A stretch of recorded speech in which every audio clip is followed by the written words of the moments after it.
은혜 받으실 하나님의 말씀은 고린도후서 2장 12절에서 17절이 되겠습니다.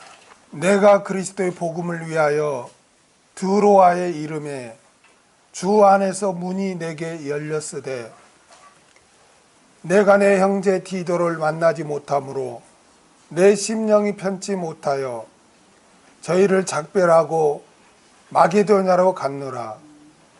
항상 우리를 그리스도 안에서 이기게 하시고 우리로 말미암아 각처에서 그리스도를 아는 냄새를 나타내시는 하나님께 감사하노라. 우리는 구원 얻은 자들에게나 망하는 자들에게나 하나님 앞에 그리스도의 향기니 이 사람에게는 사망으로 쫓아 사망에 이르는 냄새요 저 사람에게는 생명으로 쫓아 생명에 이르는 냄새라. 누가 이것을 감당하리요? 우리는 수다한 사람과 같이 하나님의 말씀을 혼잡하게 하지 아니하고 곧 순전함으로 하나님께 받은 것 같이 하나님 앞에서와 그리스도 안에서 말하노라. 아멘. 복음을 전하는 그리스도의 향기라는 제목으로 같이 말씀을 나누겠습니다. 고린도 교회 방문 계획에 대한 변경을 가지고 고린도 교회에 침투한 거짓 교사들이 사도 바울의 진정성에 대해서 문제를 제기하고 심지어 사도 바울의 사도성까지 이렇게 의심을 제기했습니다. 이에 사도 바울은 고린도 교회 방문 계획을 변경을 해명한 후에 고린도 교회가 거짓 교사들이 동조한 교인들을 책망하여 그들이 돌아오자 그들을 용서해 주라고 권면을 그렇게 했습니다. 그리고 자신의 사도로서의 사역 자세를 언급하며 그리스도의 향기를 비유로 들어서 자신의 사역의 진정성을 이렇게 증거합니다. 12절 내가 그리스도의 복음을 위하여 드로아의 이름에 주 안에서 문이 내게 열렸으되 내가 그리스도의 복음을 위하여 드로아의 이름에 오늘 본문은 사도 바울이 마게도냐로 가는 도중에 머물렀던 드로아의 상황에 대해서 설명합니다.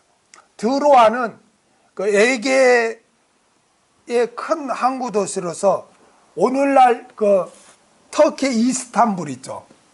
오늘날 터키의 그 이스탄불 에게에 있는 이스탄불을 그 당시에는 드로아라고 그렇게 했습니다. 사도 바울은 디도를 드로아에서 만나기로 그렇게 하고 갔지만 그것보다 먼저 복음을 전하기 위해서였습니다. 그래서 오늘 본문에 보면 내가 그리스도의 복음을 위하여 드로아의 이름에라고 그렇게 하였습니다. 그러니까 사실 바울이 드로아에 거쳐서 마게도냐로 가는 이유는 뭐냐면 드로아에서 누구를 만나기로 했냐면 디도를 만나기로 했어요. 이게 지금 고린도 교회가 문제가 많잖아요. 그러니까 바울이 또 디도로 보내는 거예요. 보내서 네가 권면하고 고린도 교회가 어떻게 되는가 그 소식을 알려달라 해서 보냈어요. 보내고 난 후에 이제 바울은 디도에서 만나기로 약속을 했어요. 언제쯤 디도에서 만나자라고 그래 약속을 하고 지금 바울은 드로아에 간 거예요. 드로아에서 만나기로 하고 디도를 약속을 하고 드로아에 간 거예요. 원래 목적은 디도를 만나기 위함이었지만 바울은 그 디도를 만나는 것으로 끝나지 아니하고 드로아에서 복음을 전하기 위해서라고 또 이렇게 말을 하고 있습니다.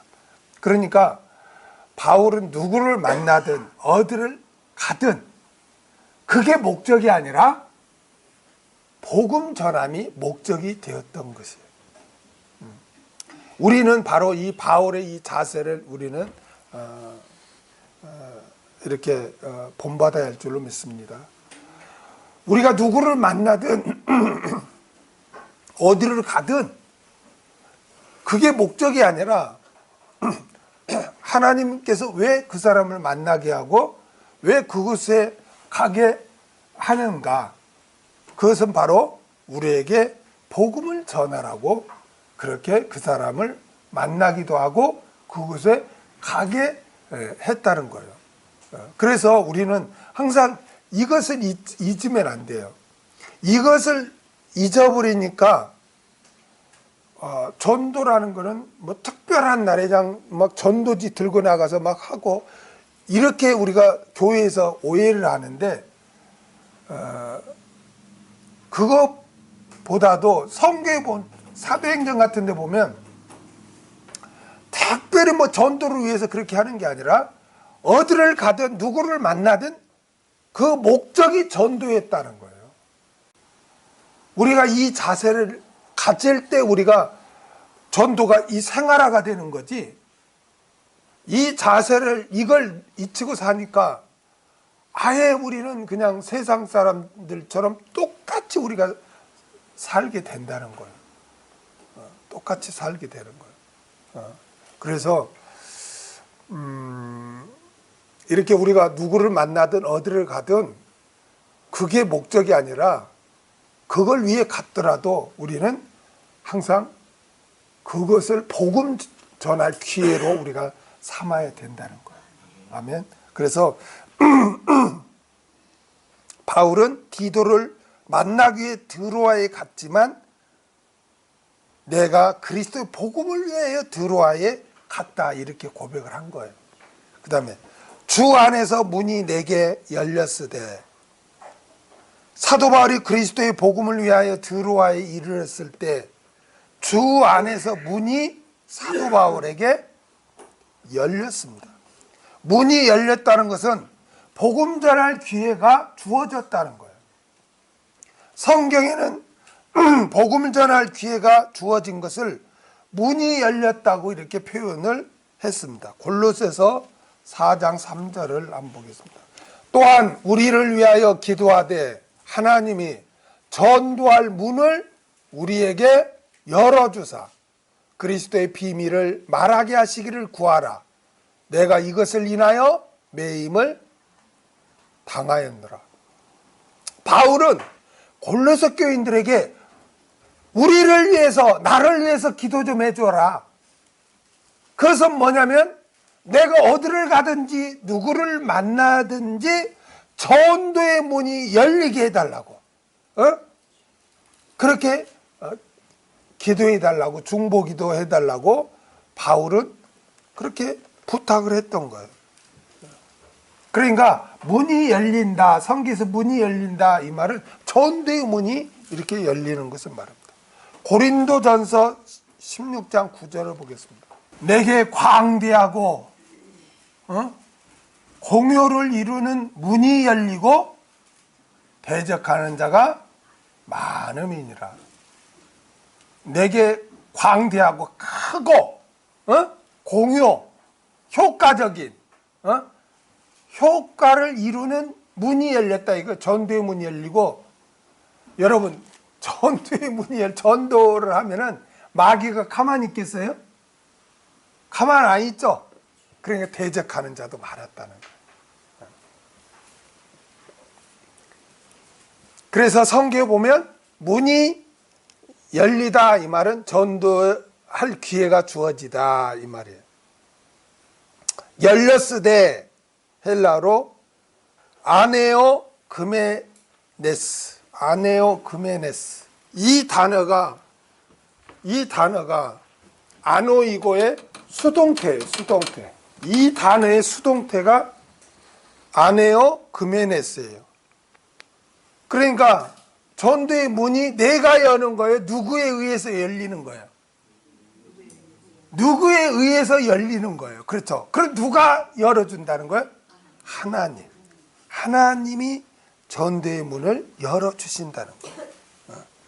주 안에서 문이 하나님에 의해서 내게 열렸다는 거예요. 여러분, 우리가 늘 전도할 때 내가 전도해서 복음을 전해서 상대방 안 받아들이면 어떻게 하지? 그 내가 잘못 전해서 그런가? 안 받아들이면 어떡하지? 뭐 이런 염려하는데 여러분 그 염려할 필요 없어요. 필요 없어요. 왜냐하면 내가 복음을 전해서 상대방이 안 받아들이면 아직 때가 안 되었구나. 하나님이 전도의 문을 열어주지 않았구나. 그렇게 생각하면 돼. 나 전도했는데 실패했어. 나 전도했는데 아무것도 안 됐어. 그냥 상대방 안 받아들였어. 낙심할 거 없어요. 낙심할 거 없어요. 우리가 복음을 전할 때 하나님이 전도의 문을 열어주지 않으면 안 돼요. 내가 아무리 열심히 해도 안 돼요. 그러나 내가 복음을 전했을 때 안 받아들인 사람이 어느 순간 쫙 전도의 문이 열린단 말이에요. 하나님에 의해서. 그래서 우리는 누구를 대상으로 할 때 계속 복음 전하다 한두 번 해서 안 된다고 포기해서도 안 되고, 또 누구에게 복음을 전했는데 그가 받아들이지 않았다고 해서 낙심할 것도 없어요. 우리가 할 일은 복음을 전하는 거예요. 그러면 그 사람이 그때 이 사람은 이때 구원을 얻어야 된다, 하나님의 뜻이 있다면 그때 하나님께서 전도의 문을 열어주시는 거예요. 열린다는 것은 내가 여는 게 아니에요. 수동태예요. 하나님에 의해서 열리는 거예요. 아멘? 이걸 여러분이 기억해야 돼요. 그러니까 우리는 포기하지 않고 해야 돼요. 언제 하나님이 전도의 문을 열어줄지 우리는 몰라요. 그렇죠? 그러면 죽을 때까지 안 열어주면요, 그건 불택자겠죠. 그렇죠? 죽을 때까지 안 열어주면 그건 불택자예요. 그거 어쩔 수 없어요. 그거 어떻게 하나님 안 열어줘? 하나님 택하지 않았는데 그럼 어떻게? 내가 억지로 그걸 받고? 하나님이 주권인데? 그렇죠? 그러나 하나님이 택한 자라면 거부를 계속 하더라도 죽기 전이라도 하나님이 그 마음문을 열어서 전도할 기회가 딱 주어진다니까요. 그러니까 1, 2년 전도했다고 해서 포기해서는 안 된다니까요. 우리가 할 도리는 뭐예요? 상대방이 죽든 내가 죽든 죽을 때까지 기도하고 전도의 문을 열어달라고 기도하고 전도하는 것밖에 없어요. 아멘? 그럼 왜 하나님은 금방 이렇게 그렇게 전도의 문을 빨리 열어주시지? 그럼 얼마나 좋아, 같이 신앙생활하고. 그런데 왜 안 해줍니까? 그것도 다 하나님 주권이요. 나를 기도시키기 위해서 하나님이 안 열어줄 수도 있어요. 우리를 또 훈련시키기 위해서, 또 본인들을 하나님 없는 인생이 얼마나 참 탕자와 같은 삶인가를 깨닫게 하기 위해서 또 안 열어줄 수도 있어요. 그렇죠? 그렇기 때문에 그때는 우리가 알 수 없다는 거예요. 그러니까 우리는 전도의 문은 내가 연다, 하나님이 열어준다. 하나님이 열어주는 거다. 그럼 우리가 할 도리는 전도하면서 낙심하면 된다, 안 된다? 안 된다, 안 된다, 안 된다. 왜? 하나님이 열어주지 않으면 안 되는 거예요. 그런데 내가 해서 안 됐다고 해서 낙심할 게 뭐 있어? 하나님이 아직 문을 열어주지 않은 것 뿐인데. 그러니까 택자라면 열어주실 때까지 우리가 할 도리는 뭐예요? 복음을 전하는 거예요. 아멘? 그래서 오늘 제가 왜 이걸 수동태라고 강조하냐면, 전도의 문은 누가 열어주신다? 하나님에 의해서 열어주신다. 그래서 우리는 끊임없이 중보기도 하고 또 만날 때마다 우리는 복음을 전해야 할 줄 믿습니다. 그 다음에 13절, 내가 내 형제 디도를 만나지 못함으로 내 심령이 편치 못하여 저희를 작별하고 마게도냐로 갔노라.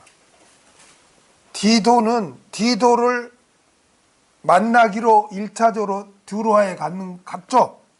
그러면서 디도를 기다리면서 복음을 전했어요. 그런데 고린도의 소식을 알려줄 디도가 오지 않는 거예요. 그러니까 사도 바울의 마음이 편치 않았던 거예요. 우리 성경에는 그냥 편치 않았다 그런데 마음이 너무나 근심에 염려에 이렇게 짓눌렸다는 거예요. 혹시 디도가 고린도 교회에 가서 문제를 해결하기 위해 갔다가 반대자들에 의해서 잘못되지 않았을까? 또 오고 가다, 그 당시에 강도들도 많았거든요. 오고 가다 강도들을 만나서 잘못되지 않았을까? 하고 바울은 잘못되었을까봐 그 마음에 근심이 생겨가지고 더 이상 드로아에서 복음을 전할 수 없었던 거예요. 이 짓눌러가지고. 그래서 디도가 오지 않음으로 말미암아 결국 드로아를 떠나서 마게도냐로 가게 되었습니다. 이처럼 사도 바울의 마음은 다 어디에 가 있었냐면 형제들에게 가 있었다는 거예요. 형제들에게. 자신이 복음을 증거하면서 디도가 잘 권면하고 오는가, 디도가 잘못되지 않았는가, 항상 디도에게 관심이 가 있었다는 거죠. 이처럼 사도 바울의 마음은 형제들에게 가 있었습니다. 형제들이 하나님의 일을 잘할 수 있기를, 형제들이 신앙생활을 잘할 수 있기를, 형제들이 언제나 하나님의 보호하심을 받기를, 형제들의 영혼에 대해 깊은 관심과 애정을 가지고 항상 있었어요. 그런데 그런 디도가 오지 않으니까 얼마나 그게 마음이 막 염려가 되고 짓눌렸으면 그냥 그 드로아에 있지 못하고 마게도냐로 가게 되었다는 거예요. 우리들도 나와 관계된 영혼들에 대한 거룩한 염려를 가지고 우리가 살아야 할 줄 믿습니다. 무관심이 아니라 항상 신앙생활을 잘할 수 있기를, 어떤 어려움 가운데서 믿음을 지키기를 늘 우리가 생각하고 중보기도 하고 그런 신앙생활을 해야 할 줄로 믿습니다. 14절 읽겠습니다.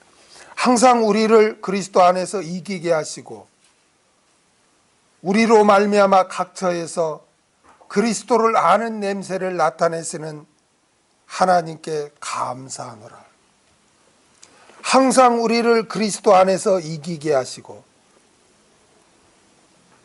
드로아에서 복음을 전하면서 디도를 기다리던 사도 바울은 디도가 오지 않자 디도에 대한 염려로 어디로 갔어요? 마게도냐로 갔어요. 그런데 마게도냐로 간 사도 바울은 누구를 찬양해요?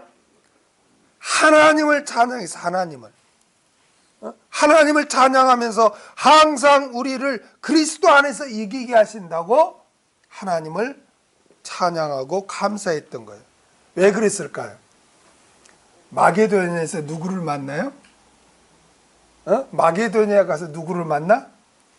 마게도냐에 가서 디도를 만나요. 고린도후서 7장 5절에서 7절을 한번 볼까요? 우리가 마게도냐에 이르렀을 때에도 우리 육체가 편치 못하고, 이게 근심으로 왔잖아요. 우리 육체가 편치 못하고 사방으로 환난을 당하여 밖으로 다투며 안으로는 두려움이라. 그러나 비천한 자들을 위로하시는 하나님이 누구 오므로? 디도의 오므로 우리를 위로하셨으니 저의 온 그것뿐 아니요 오직 저가 너희에게 받은 그 위로로 위로하고 너희의 사모함과 애통함과 나를 위하여 열심히 있는 것을 우리에게 고함으로 나로 더욱 기쁘게 하였느니라. 고린도 교회 좋은 소식을 가지고, 그러니까 막 회개도 하고, 아까 우리가 전에 회개하던 자들을 용서하라고 그랬잖아요. 그러니까 회개하고 믿음이 이렇게 회복되는 그런 좋은 소식을 가지고 디도가 어디에 와요? 마게도냐로 와서 만난 거예요. 그러니까 이제 그 짓눌렸던 바울이 디도가 좋은 소식을 가지고 또 건강한 모습으로 마게도냐로 와서 이렇게 만나게 되니까 그 하나님 앞에 감사를 하는 거예요. 항상 우리를 그리스도 안에서 이기게 하시고. 여러분, 우리 하나님은 우리를 고아처럼 버려두지 않는 줄 믿습니다. 항상 우리를 그리스도 안에서 이기게 하시는 줄로 믿습니다. 그렇기 때문에 우리는 그리스도 안에서 우리는 담대해야 할 줄로 믿습니다. 우리는 두려워할 필요가 없어요, 여러분. 왜냐? 항상 우리를 그리스도 안에서 이기게 하시기 때문에. 우리가 능력이 있어서 이기는 게 아니라 하나님이 그리스도 안에서 예수를 구세주로 굳게 믿고 계명을 지키는 자를 항상 이기게 하신다는 거예요.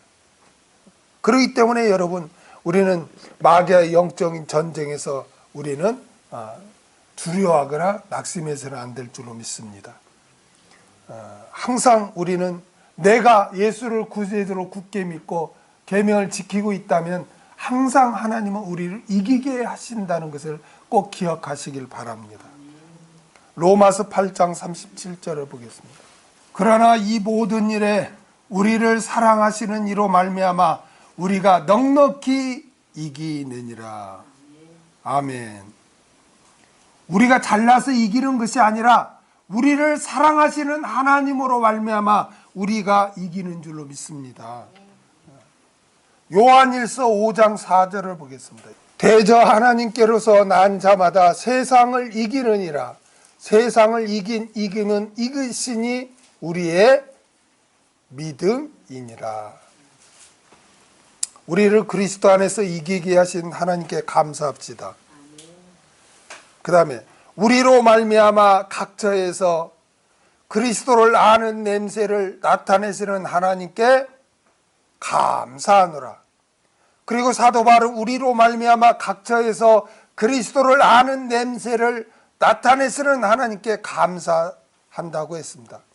여기 그리스도를 아는 냄새, 그리스도를 아는 냄새가 뭘까요? 그리스도를 아는 냄새를 나타내시는 하나님께 감사하노라 그랬잖아요. 그리스도를 아는 냄새가 뭐냐?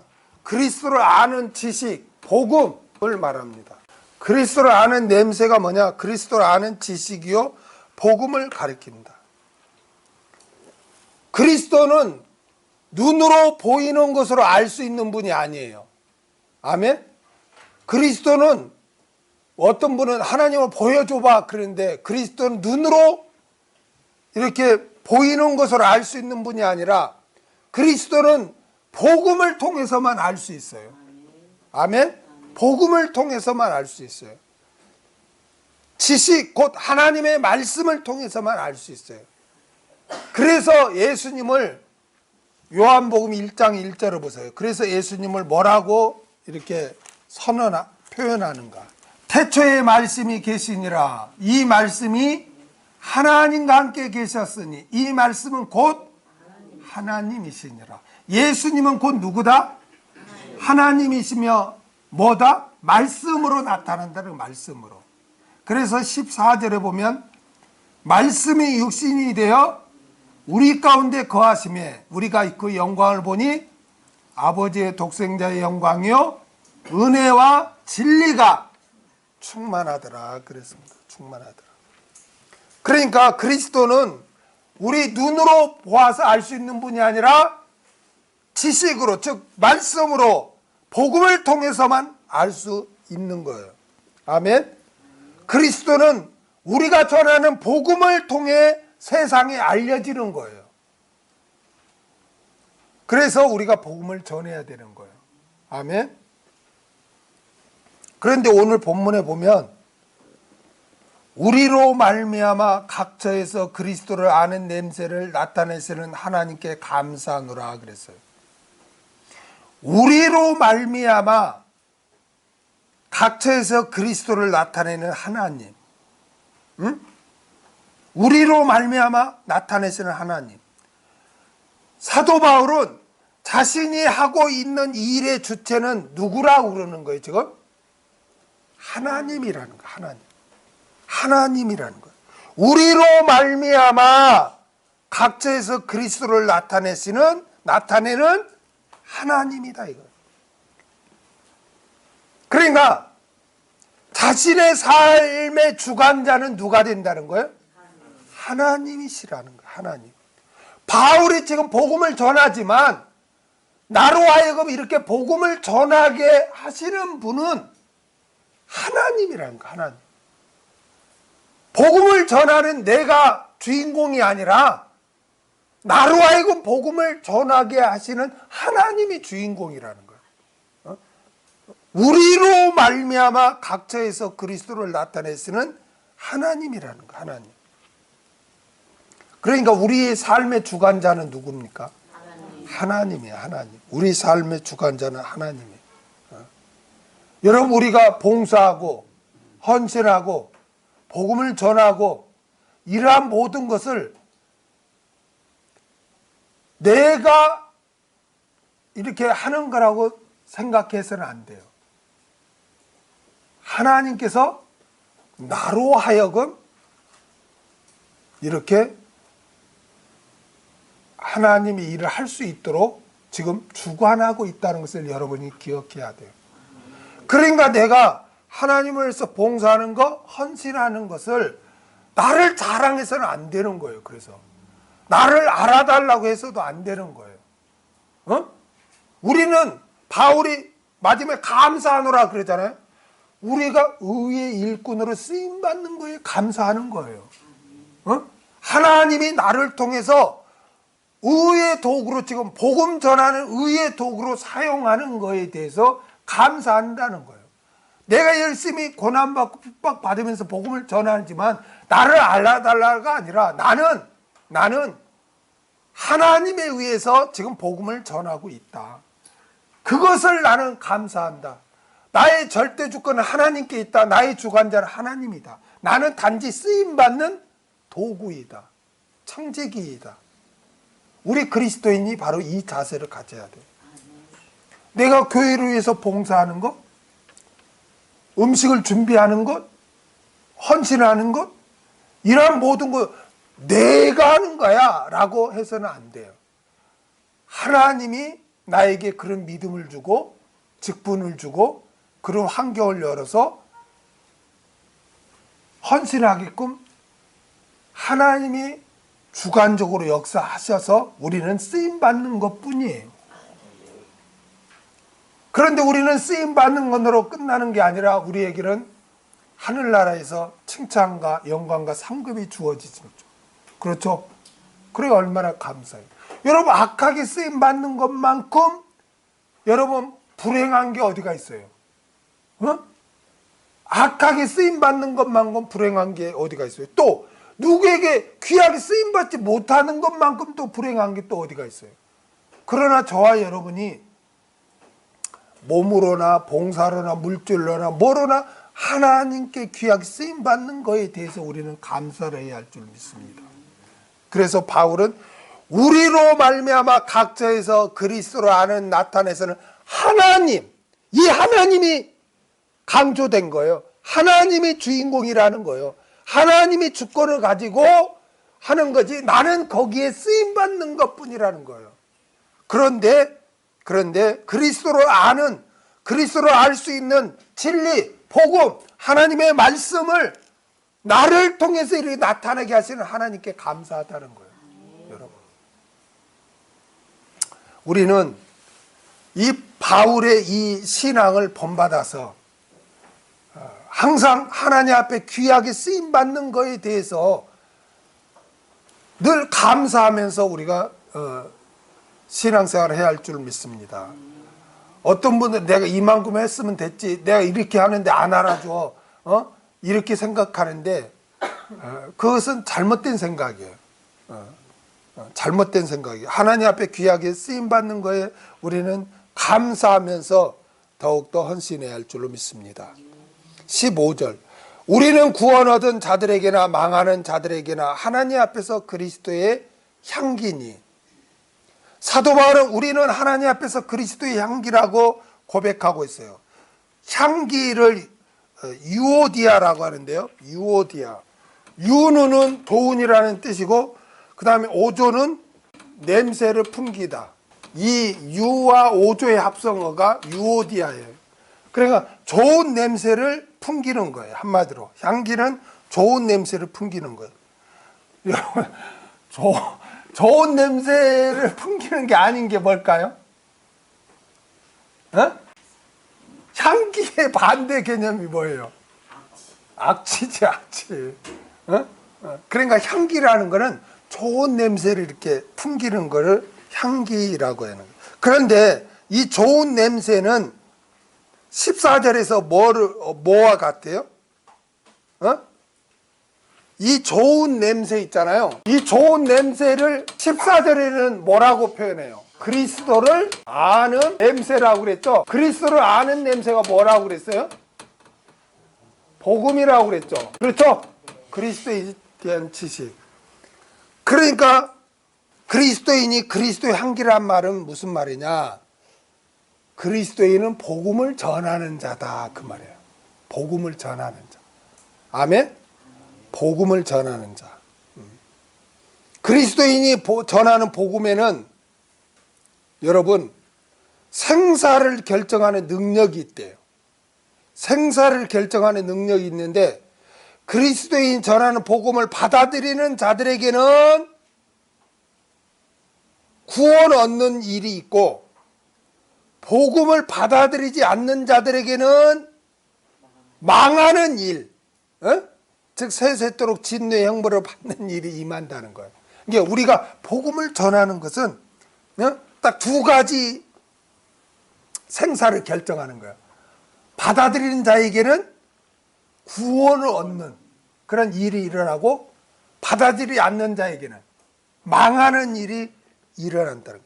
이와 같이 복음이 중요하다는 거예요. 여러분, 복음은 살리고 죽는 양당간에 결정하는 일이 복음이에요. 복음은 뭐 취미나 생활 철학을 전하는 게 아니에요. 죽냐 사냐, 이거를 정하는 게 바로 복음이라는 거예요. 이렇게 복음이 중요한 거예요. 이 복음을 우리는 전하는 자들이라는 거예요. 그리스도에는 그리스도의 향기라는 거예요. 복음을 전하는 자들이다. 그 다음에 16절, 이 사람에게는 사망으로 쫓아 사망에 이르는 냄새요, 저 사람에게는 생명으로 쫓아 생명에 이르는 냄새라. 누가 이것을 감당하리요? 16절은 15절의 보충적인 설명이에요. 복음에는 그 자체로 두 가지 효과를 낸다고 그랬죠. 그렇죠? 그 효과는 이중적이에요. 멸망 아니면 뭐예요? 구원이에요.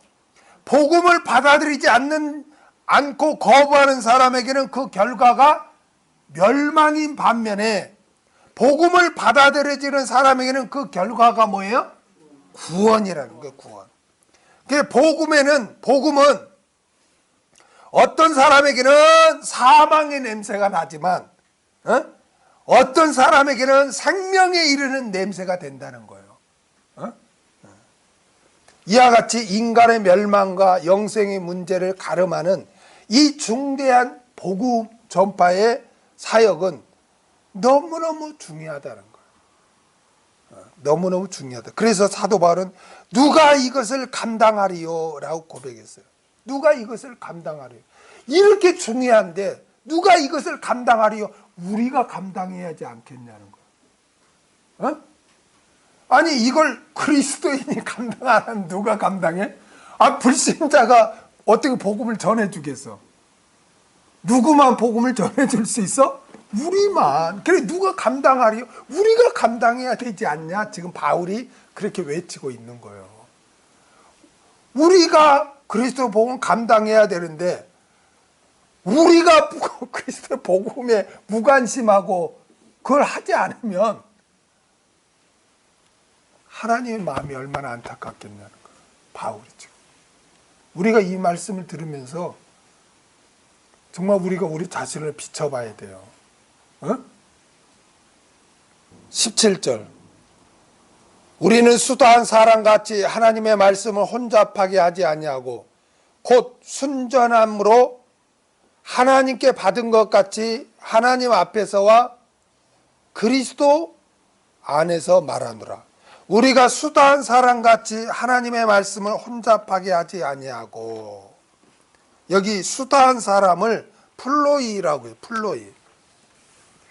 플로이는 수많은 사람, 많은 사람, 대부분 이런 뜻이에요. 그러니까 여기서 말하는 수다한 사람은 뭐냐면 많은 거짓 교사들, 많은 거짓 교사들을 가리킵니다. 들어보세요.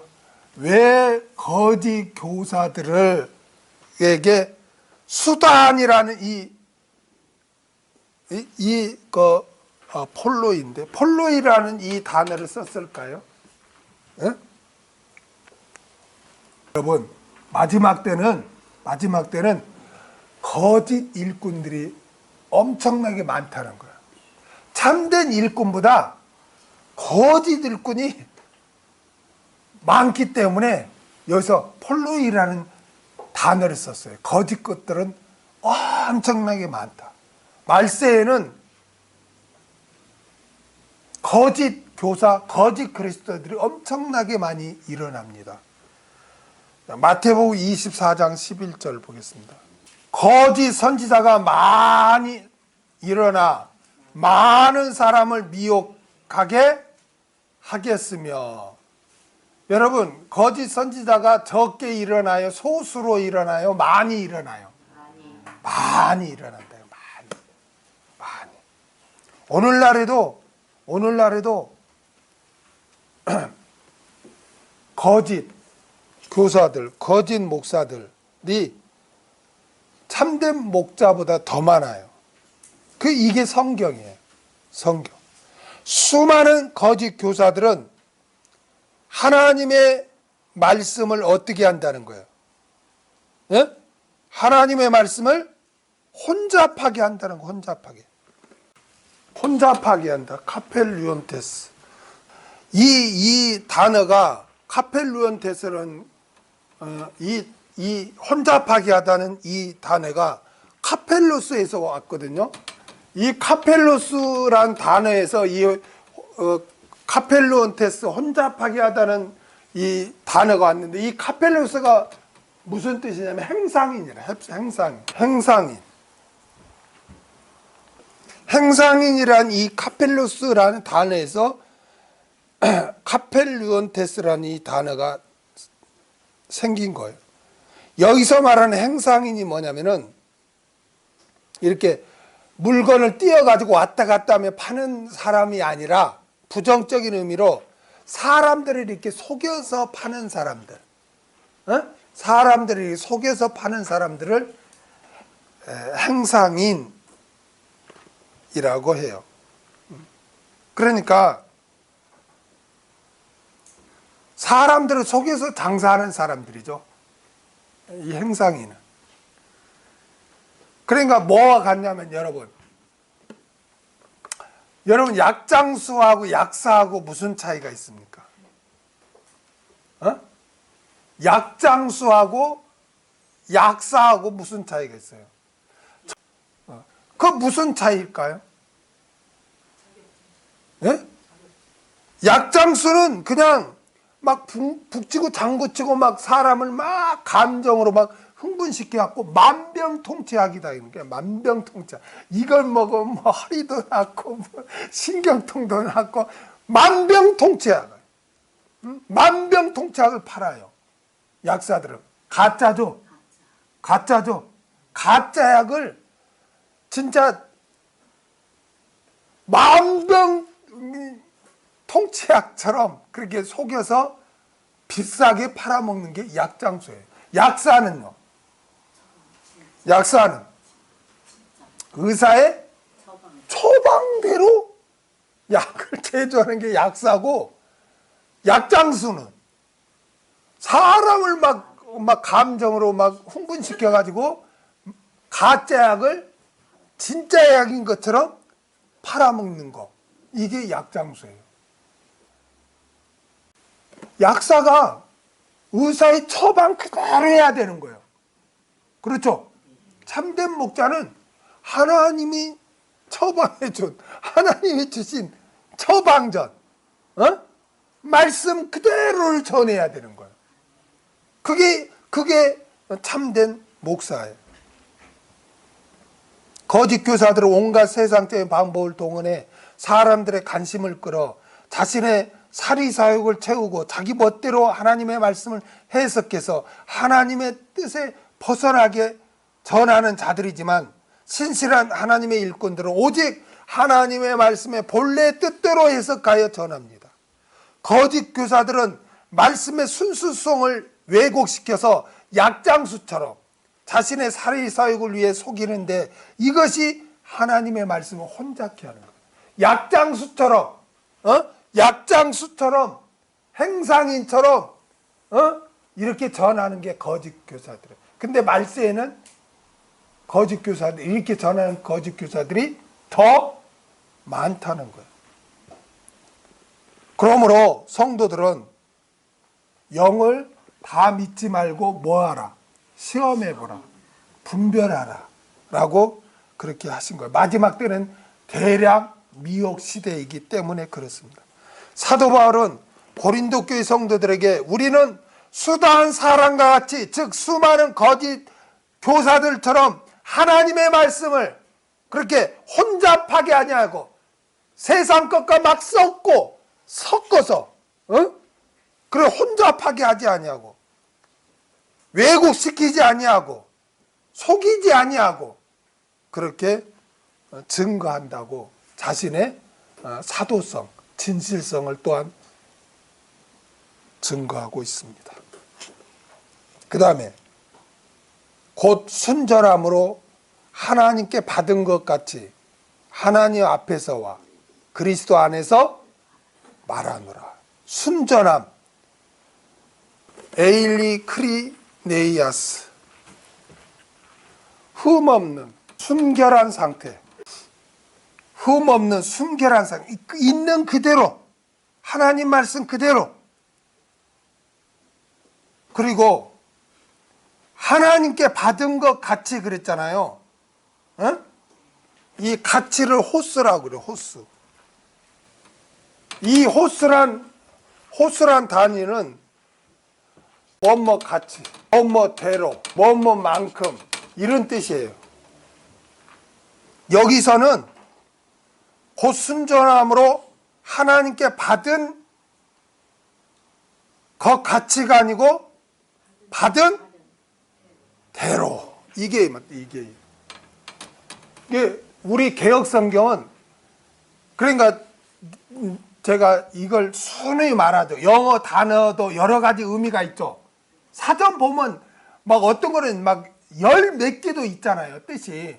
그러면 그 중에서 이 문맥에 맞게 그 의미를 딱 적용해야 올바른 해석이 되거든요. 헬라어도 마찬가지예요.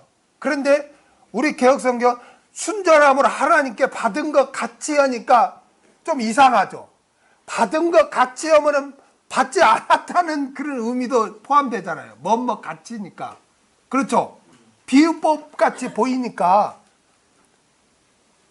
근데 원래 받은 것 같이가 아니고 받은 대로.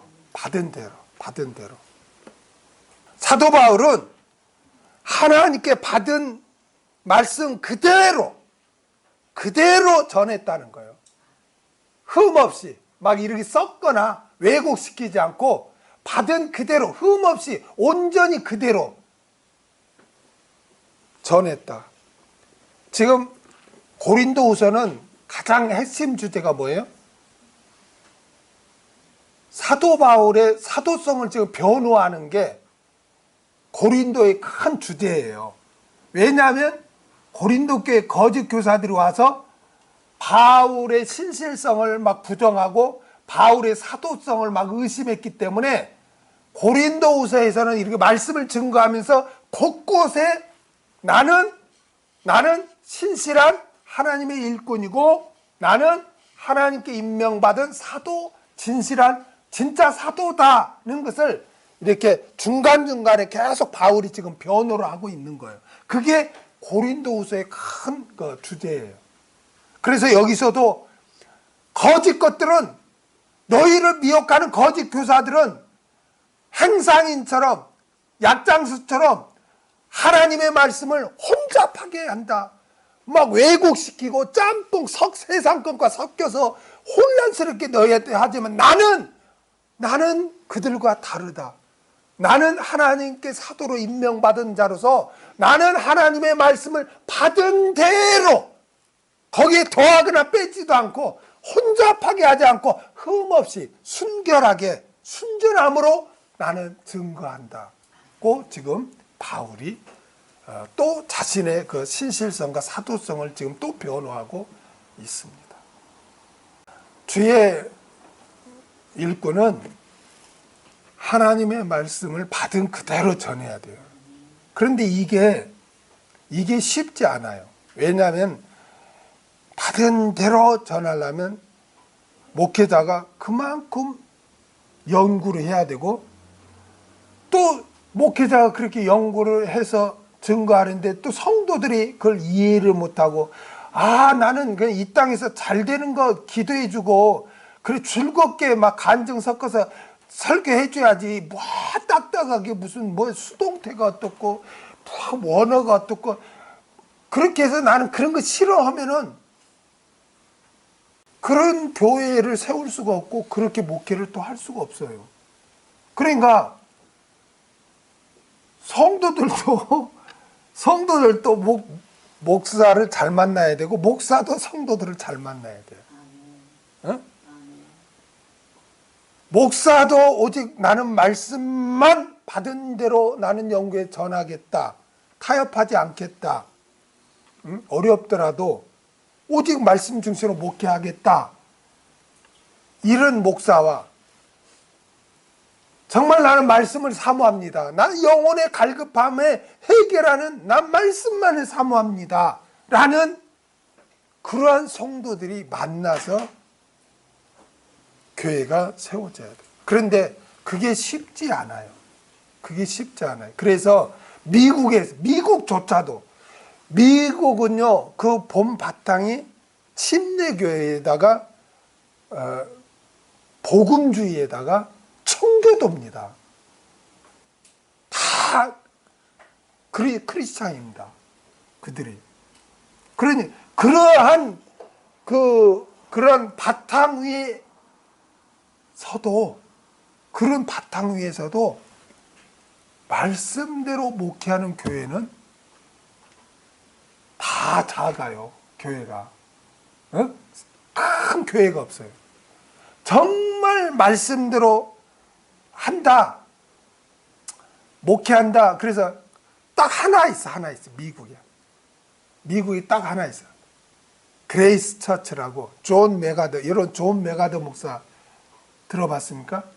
존 메가더 목사님만이 교회가 12,000명인가 돼. 12,000명인가 돼. 응? 거의도. 그 외에는 근본주의 교회는 100명이 넘는 교회가 없어. 별로.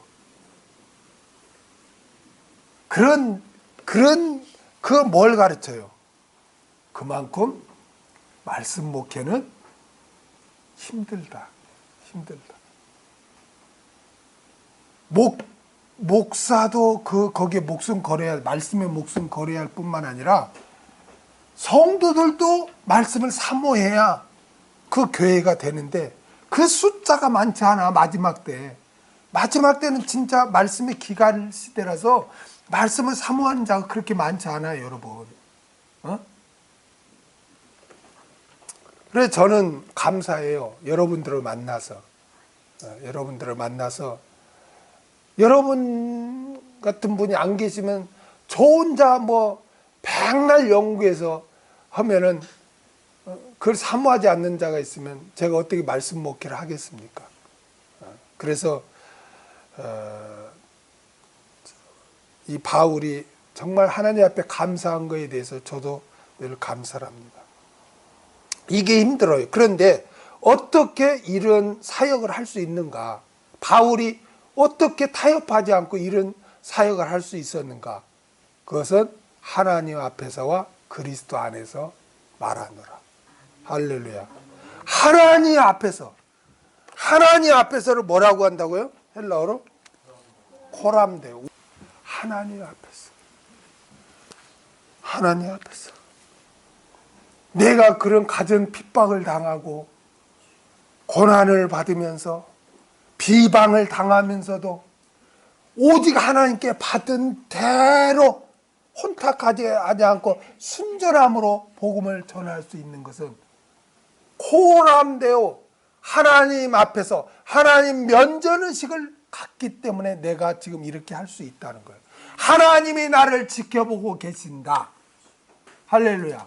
하나님이 나를 지켜보고 있기 때문에 나는 낙심하지 않고 나는 담대하게 하고 양심에 꺼려낌이 없기를 나는 순전히 말씀 받은 대로 나는 증거하고 있다고 사도 바울이 고백하고 있어요. 그리고 그리스도 안에서 그리스도